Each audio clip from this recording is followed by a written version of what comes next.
ಬಿಸಿಲಿನಿಂದ ಬಸವಳಿದು ಹೋಗಿದ್ದ ಬೆಂಗಳೂರಿನಲ್ಲಿ ಕಳೆದ 4 ದಿನಗಳಿಂದ ಮಳೆಯಾಗ್ತಿದೆ. ಸಂಜೆ ಆಗ್ತಾ ಇದ್ದಂತೆ ವರುಣದೇವ ತಂಪೆರೆಯುತ್ತಿದ್ದಾನೆ. ಇತ್ತ ಮಳೆ ಅವಾಂತರ ತಪ್ಪಿಸಲು ಬಿಬಿಎಂಪಿ ಹಾಗೂ ಬೆಸ್ಕಾಂ ಸ್ಪೆಷಲ್ ಪ್ಲಾನ್ ಮಾಡಿದೆ.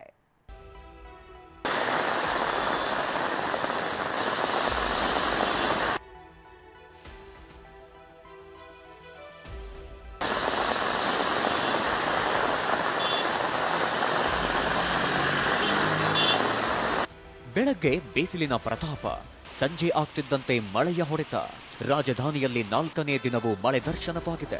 ಸೂರ್ಯ ಮರೆ ಆಗ್ತಿದ್ದಂತೆ ಆರಂಭವಾದ ವರುಣನ ಆಟಕ್ಕೆ ಜನಜೀವನ ಅಸ್ತವ್ಯಸ್ತವಾಯಿತು.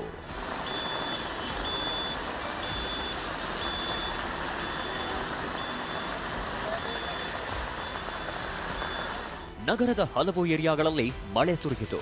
ರಾಜಾಜಿನಗರದಲ್ಲಿ ಬಿರುಗಾಳಿ ಸಹಿತ ಭಾರೀ ವರ್ಷಧಾರೆಯಾಗಿದೆ. ಮೆಜೆಸ್ಟಿಕ್, ಯಶವಂತಪುರ, ಮಲ್ಲೇಶ್ವರಂ, ಬಾಗಲಗುಂಟೆ ಸುತ್ತಮುತ್ತ ಕೆಲಸ ಮುಗಿಸಿ ಮನೆಗೆ ಹೋಗ್ತಿದ್ದವರು ದಿಢೀರ್ ಮಳೆಗೆ ಪರದಾಡಿದ್ರು. ನೆಲಮಂಗಲದಲ್ಲಿ ಬಿರುಗಾಳಿ ಸಹಿತ ಮಳೆಗೆ ಹೆದ್ದಾರಿಯಲ್ಲಿ ವಾಹನ ಸವಾರರು ತತ್ತರಿಸಿ ಹೋದ್ರು.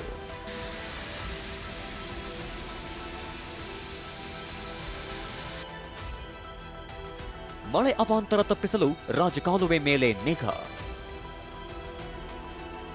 ರಾಜಕಾಲುವೆಗೆ ಕಸ ಎಸೆಯೋರ ವಿರುದ್ಧ ದಂಡಾಸ್ತ್ರ.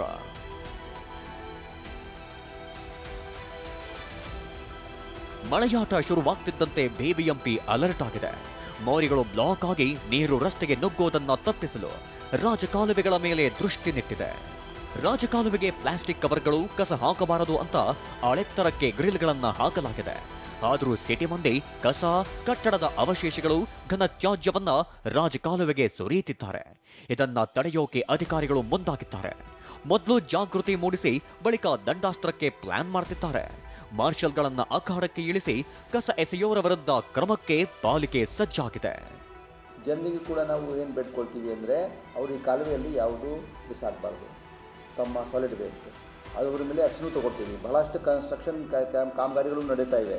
ಅವರು ಬಂದು ತಮ್ಮ ಮಟೀರಿಯಲ್ ಅಲ್ಲೇ ಹಾಕ್ತಾ ಇದ್ದಾರೆ. ಅದರಲ್ಲಿ ದೊಡ್ಡ ಕನ್ಸ್ಟ್ರಕ್ಷನ್ ಮಾಡಿ ಅಲ್ಲಿನೇ ಬಿಡ್ತಾ ಇದ್ದಾರೆ. ಅವ್ರ ಮೇಲೆ ಬೋತ್ ಬ್ರೀಚಿಂಗ್ ದ ನಮ್ಮದು ಬಫರ್, ಸೆಕೆಂಡ್ ಅವರು ಅಲ್ಲಿ ಸಾಲಿಡ್ ವೇಸ್ಟ್ ಹಾಕ್ತಿರೋದ್ರಿಂದ ಅವ್ರ ಮೇಲೆ ಆ್ಯಕ್ಷನ್ ತಗೊಳ್ತೀವಿ. ನಗರದಲ್ಲಿ ಇನ್ನು 3-4 ದಿನ ಮಳೆ ಅಬ್ಬರಿಸಲಿದ್ದು ಜನರು ಎಚ್ಚರಿಕೆಯಿಂದ ಇರಬೇಕು.